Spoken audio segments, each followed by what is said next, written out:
Hi, everyone. This is Disruption Talks, and I actually don't have a driver's license. I know it's a weird way to start the episode, but I don't have a driver's license. I was convinced all my life that I'm actually going to get a driver. But the way things are looking, autonomous driving will come much faster than I will have a driver.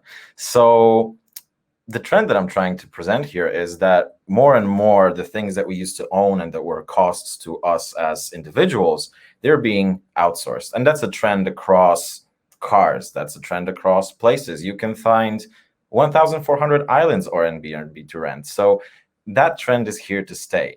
Today, we will be having a special guest from one of those sharing economy companies from the Middle East. It's Kareem. And joining us today, we have Fardad, who is going to discuss with us all the things about super apps. Hi, Fardad. Hi, Philippe. Glad to be here. I'm just as glad as you are. So let's dive right in. Short personal story introduction. What does a day in the life of a head of platform strategy and Careem Incubator look like? Cool. So at the head of a strategy, I'm pretty much responsible for the strategy and vision of the company at the group level. That means that there are certain activities that I'm going to be engaging on a kind of ongoing basis. I mean, we look at the vision and horizon of the company over the next 5 to 7 years. And of course, on the basis of that, we drive a kind of 2-year strategy followed by a 1-year strategy. And then we do kind of refresh that strategy every quarter based on the outcome of that strategy. So this is in principle my team's responsibility.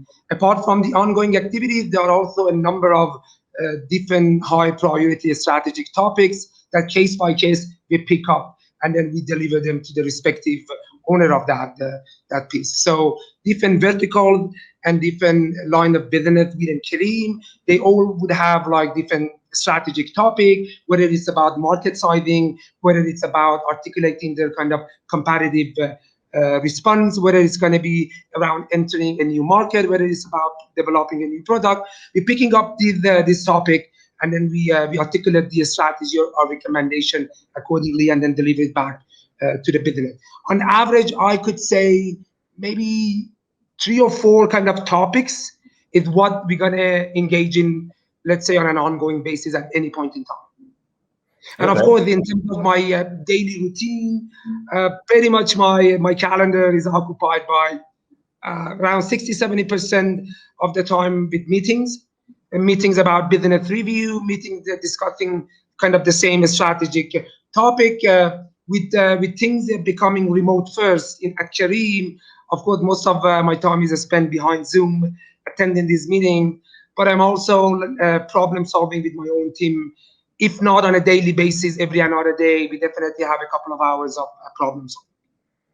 Okay, so let's focus on the strategy part, because I know that the pandemic obviously has been an accelerant and it has left all companies with ride-hailing probably at a decrease. I know that there have been figures of up to 80%. Not sure if that's been Kareem specifically. I know that ride-hailing companies simply suffered like that.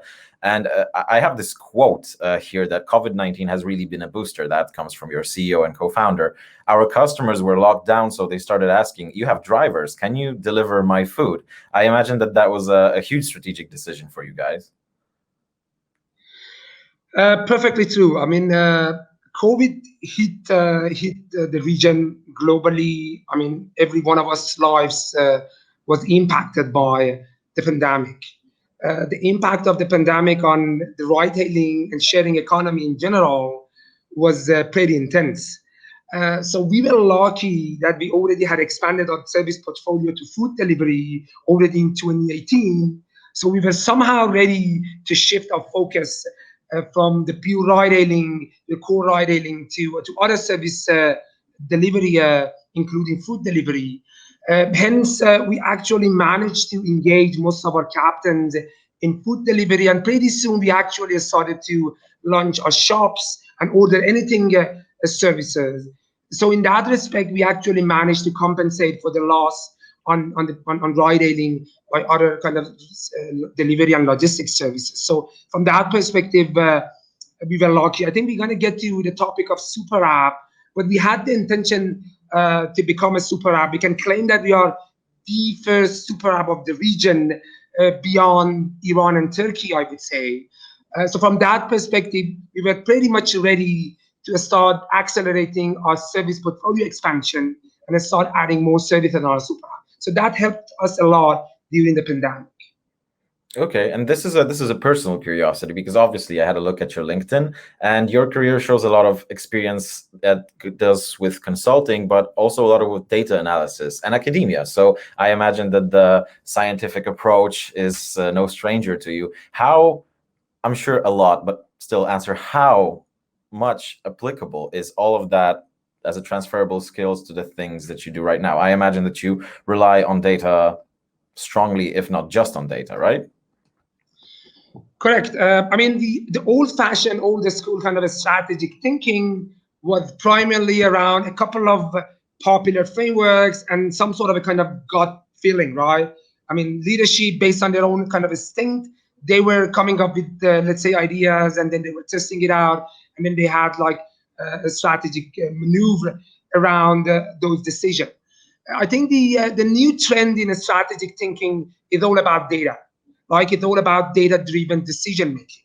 So from that perspective, a lot of my time and my team's time is actually spent on synthesizing data, whether it's customer data, whether it's captain data, whether it's kind of market data, industry trend, whether it's kind of Kareem operational data. So from that perspective, my kind of data analysis experience helped me a lot. From a kind of consulting perspective, of course, as a kind of head of a strategy, I need to start picking up different problems or opportunities. I need to start breaking them down into smaller pieces. I need to start cracking them one by one, putting them all together, and then building a recommendation, and then rightly communicating back to the senior leadership of Careem. I wouldn't say without my consulting background, I was or I was not able to deliver that quality, but I can say that my kind of consulting experience helped me a lot in managing this sort of problem statement breakdown, problem solving, and then communication to Kareem leadership. All right. So we've heard about you. And before we dive into the topic of the super apps, I think we should frame it in terms of Kareem. I, of course, could mention that it's been acquired by Uber. I could mention that it does delivery of food. I could mention that it does ride hailing. But I think it's best if you do an introduction that shows us the overview of Kareem, what it was, what it is. Sure. So Kareem got incepted in 2012, actually in Ramadan of that year, by the two co-founders, Mudassar and Magnus, the alumni. And in the beginning, it happened to be a kind of corporate car dispatcher.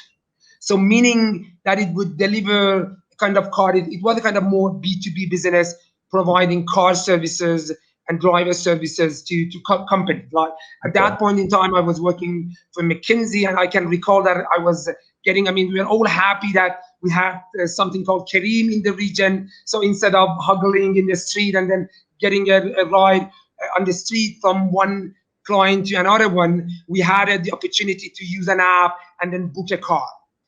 From that point, over the period of 2 to 3 years, it transformed itself to a ride-hailing, the way we understand at Uber, at the first ride-hailing company of the world, in a kind of marketplace model. Then over time, it decided to expand its service portfolio. The first non-ride-hailing service that was added on app publicly was food delivery in 2018. And that was the moment that the company decided to go beyond ride-hailing because it realized that there are a lot of synergies across the board. And then there is also a way to increase the earning opportunity for a captain that we do care a lot about. So, and then in 2019, as I already mentioned, we had the idea of becoming a super app.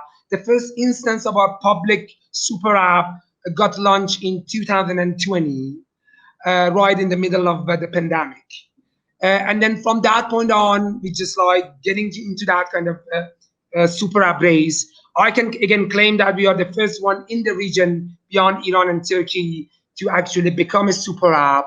And I can also announce that this week we're gonna have our first third-party service provider on our super app. So we're gonna launch our first external tenant on our super app, and then inshallah pretty soon we're gonna have hundreds of them on our platform. Okay, I gotta ask. You can say no, NDA or whatever, but can you share anything? If not the name, at least the industry or the. It's I can share. I'll wait for the name for the big announcement to happen over the next few days. But it's one of the key players in home services and repair industry. We have started to do a lot of extensive market research, trying to understand what are the high frequency use cases that caters to the needs of people in this region. At the end of the day, Kareem is about simplification of people's life in this region.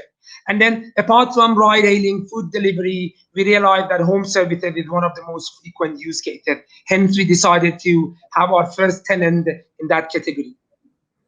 That's super interesting. I actually, back in my university years, I was very interested in companies like TaskRabbit, for example. So companies that also essentially you outsource your chores, your day-to-day sort of the maintenance of the human life that we have that gets in the way. You're gonna have one of them very soon on your Kareem app. Fantastic, fantastic. But let's also dive into this topic. Uber acquiring Careem. It was big news for sure for you, for the world, and for Uber itself. And if you can share, what was the impact on the companies involved? I know that it's always a specific transition. We're looking at companies from two different regions, two different cultures. The local startup ecosystem, I'm sure that there were first, second order effects. Can you speak on that? Flip, I would say in the first place, it was a big thing for the region, right? I mean, it gave a lot of hope and excitement to the tech community in the region, right? It created a viable exit option for all the entrepreneurs and tech startup in the region. They started to believe that this region can also have a unicorn. I think from that perspective, the impact was magnificent across the region. From my own experience, let's be honest on that. I mean, we used to have Uber as our biggest competitors, right? Me as the head of a strategy, I used to track Uber, what they offer, their kind of tactique, their operation, if not on a daily basis, on a weekly basis. We had this like think tanks on, let's say, problem solving session on a weekly basis, looking at Uber, how they actually getting into the pricing, how did they actually trying to change the customer experience, and so on and so forth. So at Uber being our biggest competitor, it was super exciting, and I would say even a bit surprising for me, and together with a lot of other Kareem colleagues that I know and have talked about this. I mean, getting to know people on the other side of the story, people whom you consider as your biggest threat. Let's put it that way, right? I mean, maybe we're like fighting days and nights to beat Uber in every market and every category we operated in, right? And then suddenly overnight they became friends, right? And then it was amazing how well we managed to establish relationship with our counterparts in Uber. And now openly we can actually start discussing things and talking with each other and working with each other. So from that perspective, I think I'm super glad that I was part of that journey in that point in time. And I'm very proud of my, let's say, super smart colleagues and friends at Uber, and I learned a lot from them. So from that perspective, it was very exciting. With respect to the impact, uh, I would say, if I say pretty much not anything major, you may get surprised too, right? I would say the two companies are independent. There are two independent brands. We actually competing head to head in every market in which we operate. Okay, so this is part of the deal. Careem remained an independent brand competing with Uber. Of course, there are areas that make sense for customers and captains for us to actually collaborate. I can name you a few if you're interested in. I mean, for example, there have been a kind of public-private partnership program in Saudi to provide a kind of support to low-income female commute to their work. Uber was part of that program in the beginning, and then Kareem joined the effort with Uber afterwards. There is also a lot of collaboration and data sharing happening between the two companies when it comes to, let's say, security and risk screening for our customers and captain to make sure that they all get into a safe ride and they have a pleasant journey. So there are synergistic area where the two companies collaborate with each other, similar to any other two players in this industry. But in principle, I would say the impact on Kareem and how we internally operate and organize have been minimal. Okay, I mean, I'm really glad to hear about the synergy, but also on the macro level, the one that you mentioned, generally just inspiring confidence in the region that yes, you can have a unicorn. I mean, us in Poland, we are also waiting for similar confidence because the Central Eastern Europe has had some of those winners. I mean, there's been WhatsApp, there's been Brainly. However, we still look forward to more of those arising here as well. So I feel you there.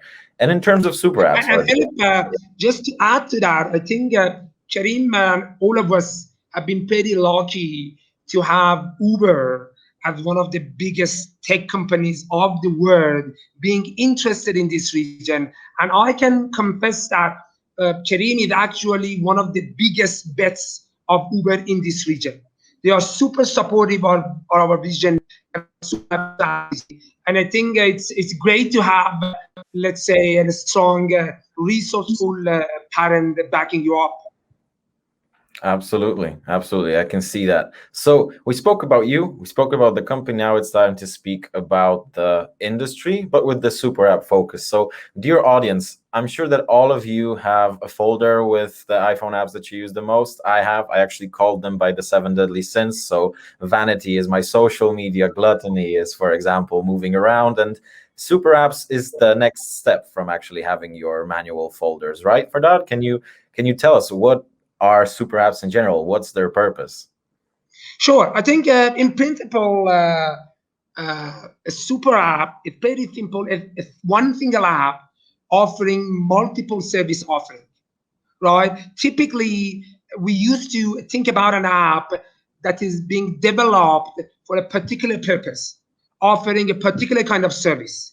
If you start bundling different services in a meaningful way, having some common elements among them being shared, including, let's say, the profile of the customer, payment options, loyalty program, and so on and so forth, into one single app, that is in principle called a super app. Super app, in a sense, is a kind of all-in-one app, is a kind of one-stop shop, to so speak. Okay. So we heard what are they, and I want to ask, in what environment do they thrive best? The birthplace of super app, at least the way we know super app as of now, is China, right? I mean, the mother of all super app is WeChat. That goes without saying. We're talking about an app easily over 1 billion monthly active users. It's massive. WeChat started in 2011, of course, not in one, let's say, not overnight having all the services in one single place. It went through a journey. It started to add payment services over time. It started to add the WeChat mini program on top of the platform. But in principle, Southeast Asia, I would say, is the birthplace of the super app. And then again, we can look at what the key reasons behind it. I think afterwards, the whole super app trend started to move towards the West. And then India was probably the second geography where we can see and trace super apps like Paytm, like Geo. Then I would say Middle East and Latin America. The Latin and Middle East are probably the third generation of super apps. So we see the proliferation of super app in this region, Kareem being the first, and there are a couple of other kind of contenders in the region. And you look at Latin America, maybe Rappi is the biggest super app, and then Didi is already there.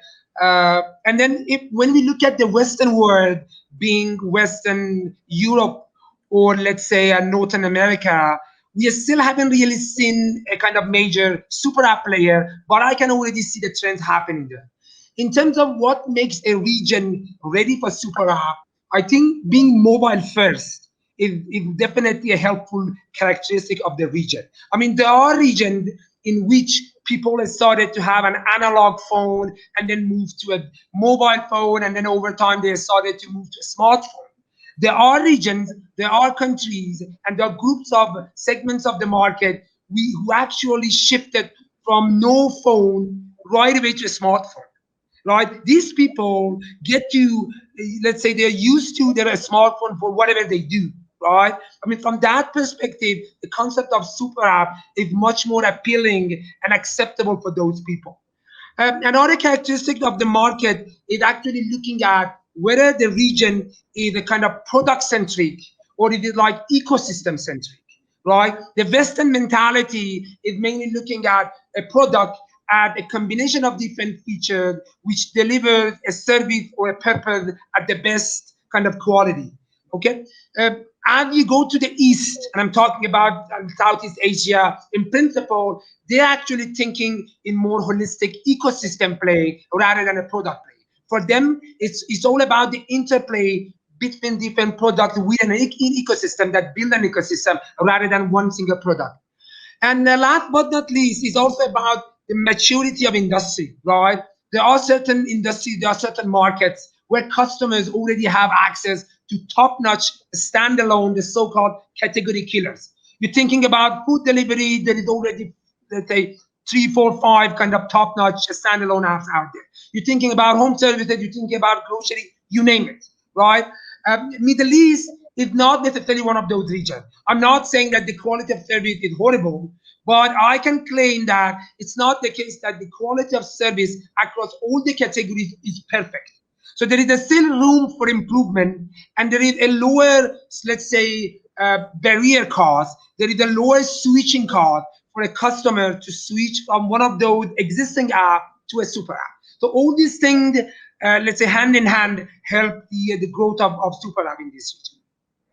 It's very interesting to think about the app as a concept, because I remember having the first iPod Touch. I remember when they released iOS 2.0 with the App Store, you could get the apps. You would download all of the apps that you could. You would just fill up all the home screen. And then over time, and the statistics prove what I'm saying, like the home screen, anything after like the first screen, anything that you swipe is basically an app graveyard. It's a place where apps either haven't been launched at all or have been launched once. Sometimes these apps are authenticators, so that's what they're supposed to do. But come to think of it, I think that only banking is a category where you sort of have to have the app to operate in terms of banking, and it makes sense and you actually use it a lot. But outside of that category, and for example, those services that we're discussing here, it's very difficult to find a necessity for you to have an app or not just do it online from your sort of Safari, Google Chrome, or whatever is your web browser poison. But coming back to the super apps, we've spoken about the fact that it has accelerated Kareem. But have you seen maybe any acceleration of your players competing or not necessarily competing in the region? Have you seen the positive impact of Kareem on the whole ecosystem? I would say yes. I mean, I think in 2019, where we were discussing and talking in press and public about super app, it was probably still in a kind of infancy, like in a kind of earlier stage in the region. Of course, the pandemic, the COVID accelerated digital adoption across the region. I mean, many people have started to get used to online purchases. Many things that people used to get offline has started to become online. So these things together, so let's say the attempt of Careem to unleash and reveal its super app, plus the pandemic and COVID situation, accelerated the let's say the proliferation of super app among many other players in the region. We definitely have more players right now in this race. We call it a super app race. To be honest, I'm personally, and I'm aware of almost all of my Kareem colleague and the company as a whole, we're pretty much actually excited. I mean, a race without competition is a bit boring, right? So, I mean, having competitors, especially a strong competitor, it keep you get better and better, right? It pushes you to raise the bar and start asking yourself every day what you can do better.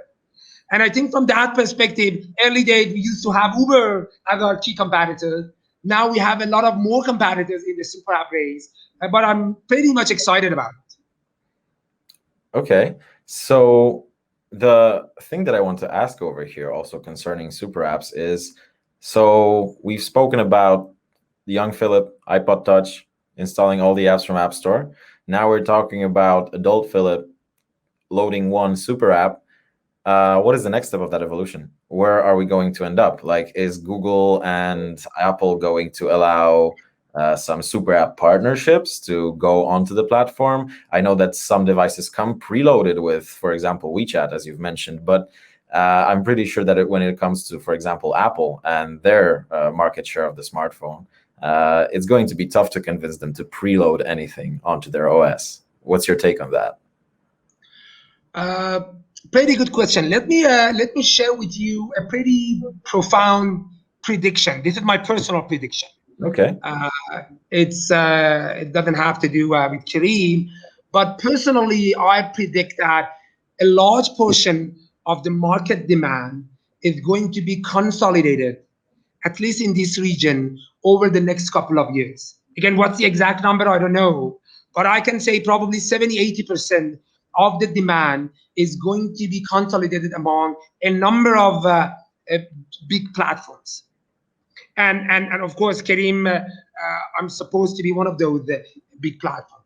I think the next wave for me, which is pretty much exciting, is for all the third party smaller businesses, right? You can think about a small business being completely offline, or you can think about a small business being online with some presence offline. You can think about a mom and pop shop kind of a store. You can think about all those social commerce kind of shops.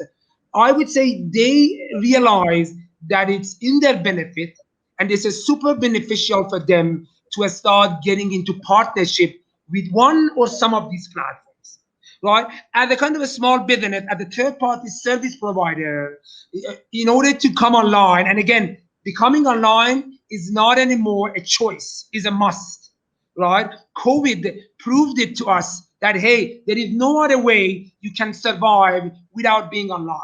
No matter what you do, no matter what you offer, you need to have an online presence, right? So I would expect with all these platforms started to collecting a lot of demand and then providing best-in-class services to the tenants. Very soon, the small businesses realize that the best way for them to survive and to grow is to actually start partnering with this platform. And then a small business, instead of focusing on building an app and then creating awareness around your app with marketing and then creating demand, acquiring users, retaining users, and then building a kind of top-notch, sophisticated customer care infrastructure, integrating payment option, you rather focus on what you're good at. You rather focus on your core business and leave everything else to these big platforms. Hey, Kareem, you already have a huge demand. We're talking about almost 50 million active users, right? Okay, we're talking about a top-notch customer care. We're talking about a payment platform. We're talking about a last mile delivery and logistics network. So at the business, you can just focus on your core business and leave everything else to these platforms. So to me, this is going to be the next big thing in the region. And of course, the key notion for this platform is to see these as small businesses as partners, as strategic partners. And I think this is something that Kareem is pretty much proud of. I mean, we have been always looking at different stakeholders within our business model, customers, captain, and other merchant and third party as partners. And this is again witnessed by our recent move into a 0% commission by our new business food model. So I think it's key for a platform to understand these businesses as their partners. Okay. I mean, I have to appreciate the technological irony of speaking about outsourcing and the sharing economy and the players in that economy outsourcing them to the platforms. I mean, it's an interesting thing to see. So you went into the future with the prediction. Let's stay there. Kareem 2021 plus. What are the other things that we're going to see outside of what you mentioned already at the beginning? I know, for example, that if I pull up a Bolt, that's also ride hailing, that's over here in Europe from Estonia. They also have food, but they also have micro mobility. So all the scooters are scooters or maybe groceries, things that Kareem would be looking to expand into. Looking at Kareem's plan for the next 1 or 2 years, of course, our primary objective is to become the region's most trusted super app, right? A super app that is in the hands of people on a day-to-day basis. For that to happen, of course, we need to cater to a number of different service categories. Mobility of people is our core business. It started with ride hailing. You mentioned personal mobility. We already have Kareem Bike in a couple of cities across the region. And very soon we're going to get into more personal kind of mobility options. We also think about getting into intermodality solutions, right? The intermodal solutions are those solutions that provide let's say, end-to-end service. Imagine you want to go from A to B, and that requires a number of different modes of transportation. You want to walk for 10 minutes, then you're going to start cycling for another 20 minutes to get into a bus stop, and then you're going to take a ride by a bus. And that could be actually a public transportation bus. And then at the destination, you probably take Careem for the last mile to get into your destination, right? So that sort of a kind of full-fledged end-to-end intermodality integration in mobility of people is something that we're working on. Food delivery is something that we want to, let's say, double down on in terms of our offering, in terms of our selection. Of course, the new food model on the basis of 0% commission is something that we pretty much hopeful about. We're working on the next service category, and again, I'm going to announce it here. It hasn't yet been announced publicly, but we're working on our grocery service, right? We believe grocery is one of the most frequent, let's say, services of people in this region, not only this region, actually across the globe. And there is a lot of room for improvement in terms of customer experience, online experience of people. So very soon you're going to have grocery services on our super app. Apart from that, I think Careem Pay is going to be a big thing in 2021 and beyond. Over half of the population in this region are either unbanked or underbanked, right? The same kind of analogy that we use for some people going from no phone to a smartphone. There are also a potential for people, there's a potential for people to go from no bank to a pure online financial services provider. And Careem Pay can be that trusted financial services provider. So that's something that we have in mind. Very soon, you're going to experience open loop P2P. That's going to allow you to do instant P2P, peer-to-peer money transfer between Careem users, and instantly you can actually go to an ATM and cash it out. So it's going to be an open loop. You're going to have a variety of bill payment and prepaid and postpaid mobile recharge. And inshallah, we're also working with the regulator to realize the licensing requirement to get into the cross-border remittance. That's a super big opportunity in this region. You may or may not know, but we're actually sitting on the biggest global corridor of cross-border remittance happening between GCC and Southeast Asia. And this is a great opportunity to actually improve people's life in that respect. So Careem Pay is going to be big. And of course, apart from that, over the course of 2021 and beyond, you are starting to see a lot of more third-party service provider as tenants on our super. It's becoming even more exciting. It's really interesting to hear about the fintech approach, essentially, like because that makes you partially a fintech company when you mention payments, not just like I do in the store with the watch, but between each other. I know, for example, that Apple Pay is also supposed to let you transfer money between users, but it's not available around here. So I'm also still waiting for some solution that's like, you know, Venmo or Cash App. And actually, I was thinking about your biggest competitor. That perhaps doesn't really even care about the platform, voice. Because if I, hey Siri or okay Google my device and ask for those services, and knowing that both of those platforms are looking to sort of connecting more and more things. Initially with Siri, we had just Apple Music. Now they allowed Spotify. So it's not unreasonable to assume that just like Google, everybody will be developing and also onboarding more of those integrations. So do you think that perhaps once Kareem could be just, hey, order me a car, or hey, I would like to eat Italian food, and the voice basically doesn't even allow you to get into the app because it's just that interface? Again, allow me not to reveal any further details on that, but I can only tell you that there are pretty interesting stuff around what you just mentioned. It happening in our R&D kind of department, right? So our product teams are actually working and ideating ideas around this. But let me stop here. I think very soon you're gonna hear some good news on that. Hopefully you heard it here first. Okay, so I have just some closing questions from my side before we jump into the audience questions. Your decision-making framework, it doesn't have to be specific, it can be specific, but generally, like a rule of thumb, what kind of criteria does a decision that's important for you, for Kareem, has to meet in order to be recognized as a positive decision that you're going to execute? Good question. Never really thought about it. Uh, let me share with you the kind of thinking process that I myself and my team goes through when it comes to solving a strategic problem, and maybe that's gonna answer your question. So we typically, once we let's say we either pick up or we observe or we come up with, let's say, a strategic opportunity or problem, and then we are asked to really looking at it and crack it and then come up with some strategic recommendation.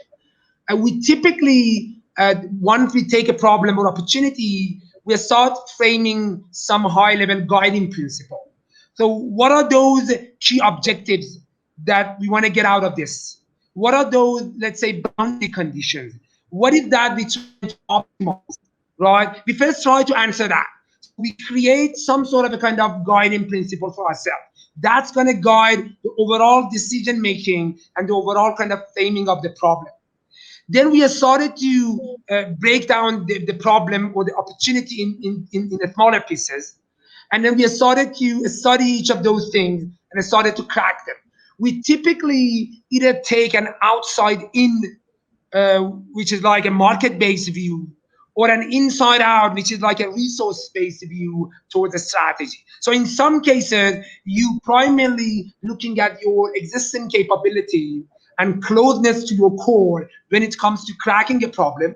In some cases, you actually look at the market opportunity without respect to your internal kind of capability at that point in time. In some cases, the mix of both, right? Depending on the view, depending on this perspective, then we have started to collect data. We have started to do benchmarking. We have started to do landscaping of the region and that particular study. We have started to talk to different experts. And then accordingly, we have started to come up with a number of key dimensions or a number of, let's say, key criteria that are important for that particular kind of decision, right? If a decision is about entering a new market, it's about the size of that market.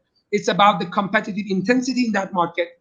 It's about your ability to execute and implement your strategy. So these are, for example, three, let's say, important criteria. There may be, in some cases, we're talking about a list of 10 to 15 different criteria. And then, including a mix of quantitative and qualitative approaches, we have started to gather data about each of those dimensions across different options. And then accordingly, we start to compare them and come up with recommendations. Okay, I mean, that sounds a little bit like a mix between OKRs, objectives and key results, and Toyota's Kaizen method of following everything broken down into the smaller steps. You can say so.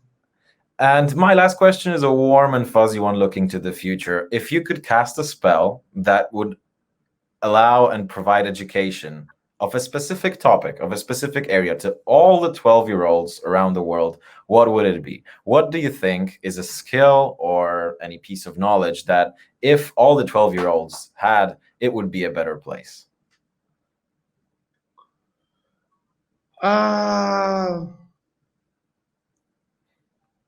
There's a lot to choose from, I know. Yeah. Let me, how many options do I have? You can choose one, you could choose 10. Just let me know. Of course, for example, teaching about the basics of personal finance is an obvious one, but perhaps you have something different. I would go, my first pick is going to be kind of basic programming logic and kind of algorithmic thinking. I think that's a must-have to live a happy life in these days. The second thing I can think about is structured problem solving. I think the next generation more and more are going to be great problem solvers. Otherwise, they cannot survive or have happy lives. So, structured problem solving is the next. Communication skills.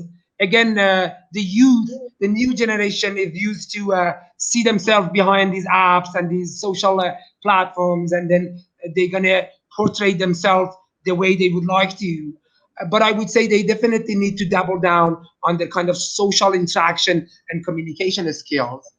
And last but not least, I think the art of living a happy life is something that I would at least try to teach my 12 years old son. I don't have any son. I mean, imagine if I would have a son in the future. Okay, I completely agree with your choices. So on to the questions that we have from the audience. Actually, we have someone positively recognizing what you just said about educating the 12-year-olds. So that was definitely a good choice, looks like it. Chris asks, what new markets is Kareem looking into for expansion? South America? Anywhere else? Can you speak to that at all? I can share some insight, Chris. Thanks a lot for your question. I think this has been our conscious choice to focus on the region.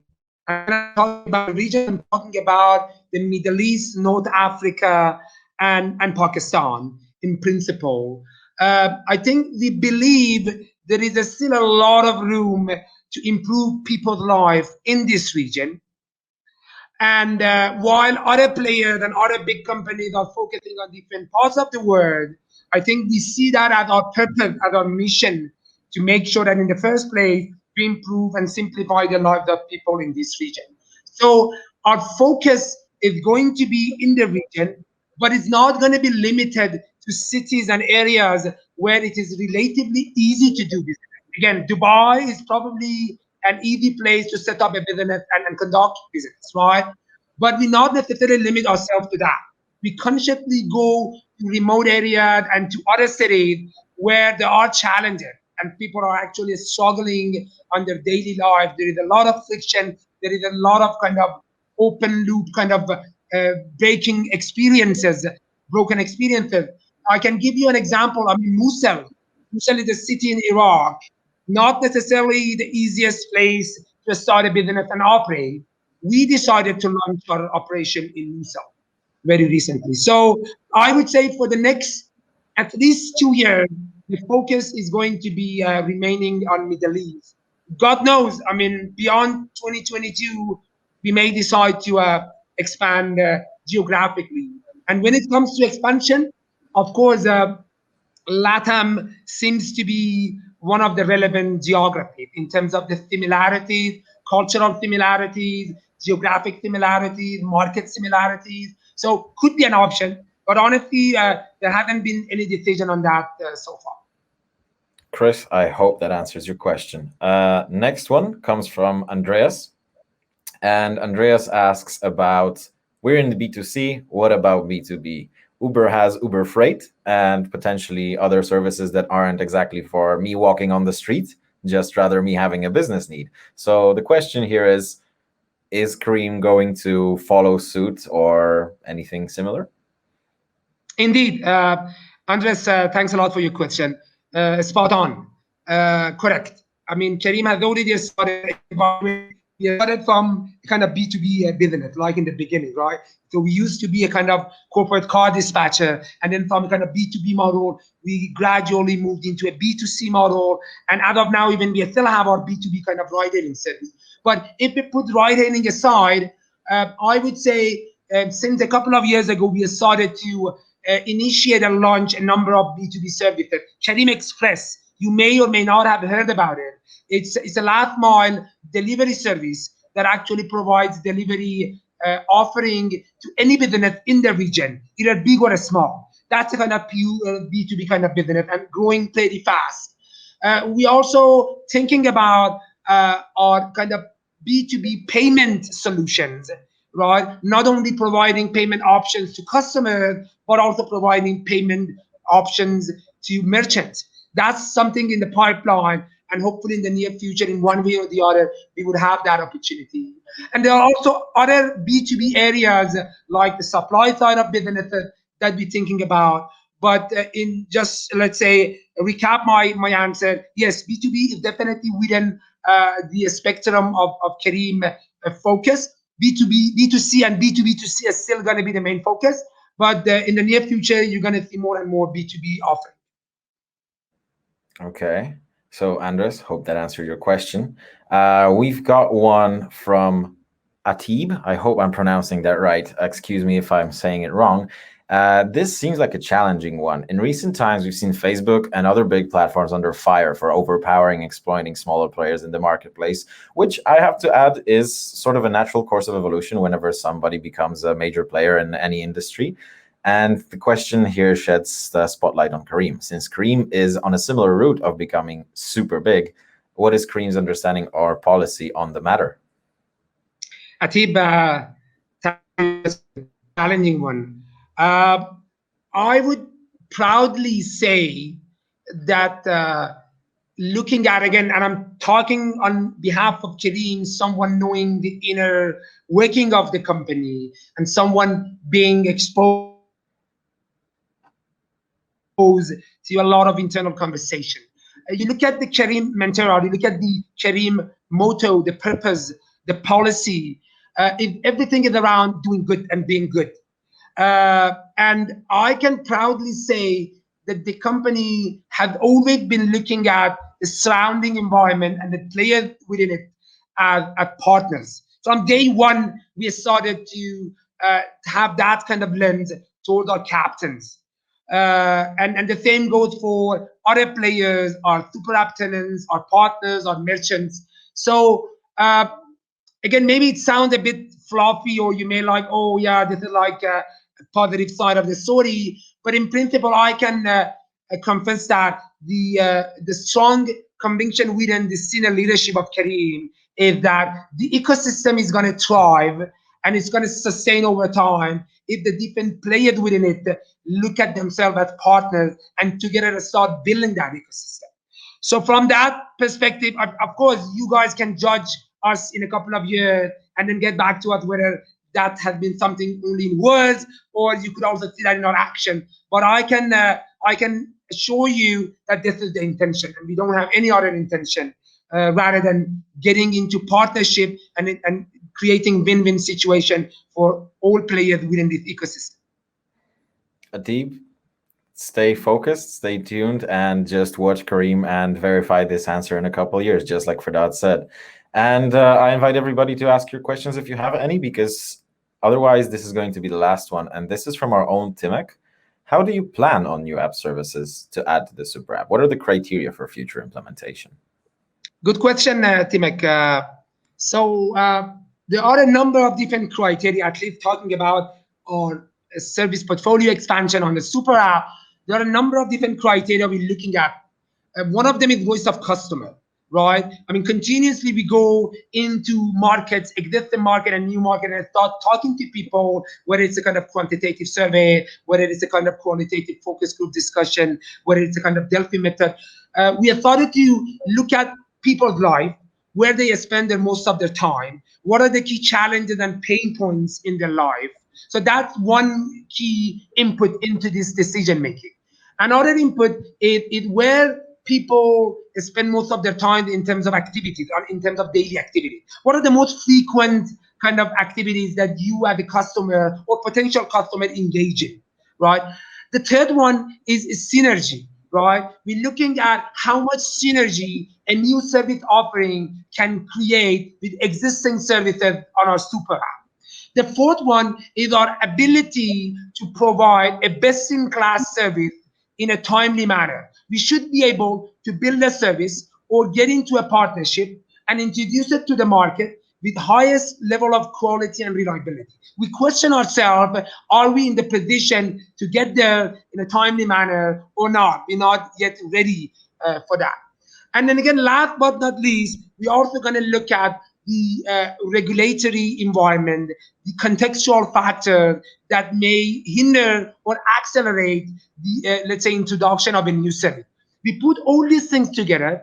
At the same token, we also look at the size of the market. Obviously, we look at the competitive intensity in that particular market. We look at the experience that existing players offer customers in that market. We put all these things together, and this is one of those kind of multi-criteria decision-making framework that Philip was referring to. And at the end, we come up with, let's say, the next wave of services on our super app. But one thing that we always let's say stick to is that we are not into rushing to expanding our service portfolio at the cost of let's say suboptimal experience for our customers. We only gonna start adding new services on our super app when and only when we are sure about the quality of existing services. Okay. So essentially, whilst each new idea, service, whatever can be perceived on its own, always the sort of deciding factor is whether it fits in the Kareem garden and whether it helps all the other flowers grow or whether it stops them from doing so, more or less. So, Timek, hope we answered your question. And Fardad, seems that there are no further questions and we are hitting the fifth. Oh, okay, there is another question. Chris again.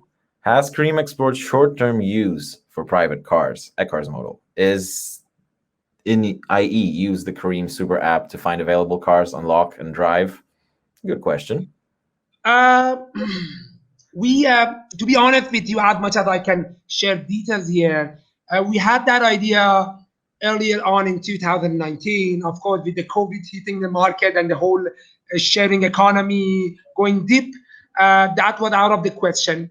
It is still one of the, let's say, ideas on the table. I was talking about providing an end-to-end mobility of people kind of service, right? So we want to be, and I can claim that we are already that kind of player together with Uber, but we want to remain that particular player that every time you're thinking about going from A to B, Kareem is the name coming up to your mind. I mean, imagine you're thinking about a search. The first name, internet search, the first thing coming to your mind is probably Google, right?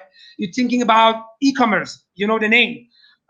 So from that perspective, in order to, let's say, own the end-to-end mobility of people, then getting into, let's say, private car sharing model is also one of the things that we should definitely think about. So, but if you ask me in the order of sequence, is it going to be, let's say, a high priority offering over the next couple of quarters? Maybe not.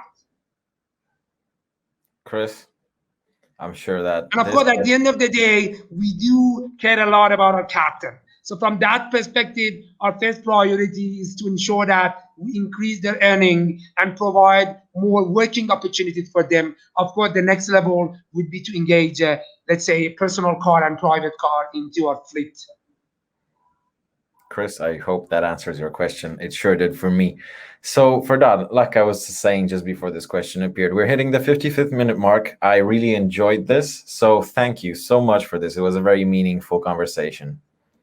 Philip, thank you so much for having me here with you and your guests and your audience. I hope I managed to feel like an hour of good conversation with your audience. I hope they like it, and then more than happy to get any questions or any comments or feedback afterwards. Thank you so much for having me here. Absolutely.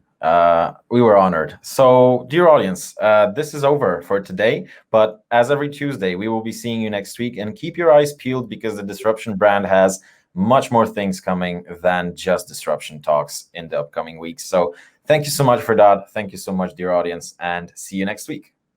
Bye bye.